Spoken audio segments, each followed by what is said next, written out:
আজকে হচ্ছে এখানে একত্রিত হয়েছে সবাই সালাম প্রামাণিকের বহিষ্কারের দাবিতে।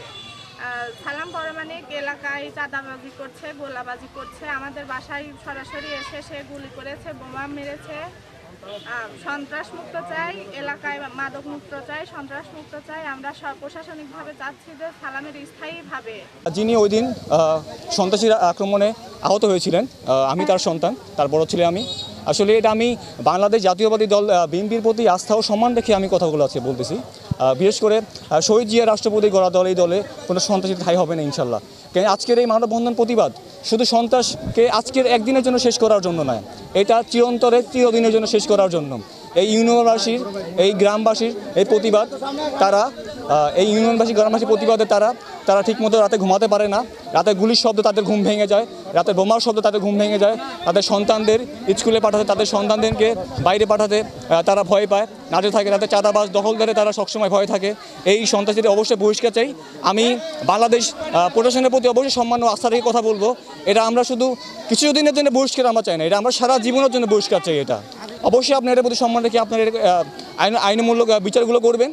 এবং যদি কোনো কঠোরতম কোনো বিচার না করা হয়, প্রশাসনের প্রতি যদি সম্মান রেখে যদি কোনো আপনার বিচার না করতে পারেন, তাহলে এই আন্দোলন, এই প্রতিবাদ কঠোর হতে থাকবে ইনশাল্লাহ।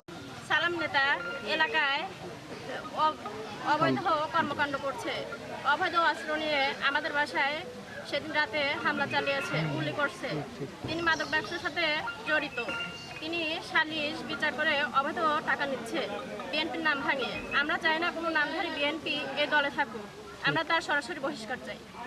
আব্দুল সালাম সে কিন্তু এই গ্রামের উপর অনেক নির্যাতন, জুলুম, চাঁদাবাজ চালাচ্ছে। আমার এক বন্ধু বিদেশ থেকে আসার পরে তার কাছে 10 লক্ষ টাকা চাঁদা চায়, কিন্তু আমরা তার প্রতিবাদ করতে গেলে আমাদের উপরে ধারালো অস্ত্র এবং গুলি চালায়। আমার পায়ে এখনও গুলির চিহ্ন আছে, আমার পায়ে গুলি আছেই।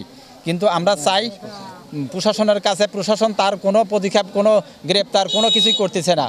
কিন্তু আমরা তো তাদের জিডি করেছি, কেস করেছি, তার কোনো রকম কোনো অ্যাকশন হচ্ছে না। কিন্তু আমরা চাই তাদের গ্রেপ্তার করুক এবং দলের থেকে তাদের বহিষ্কার চাই।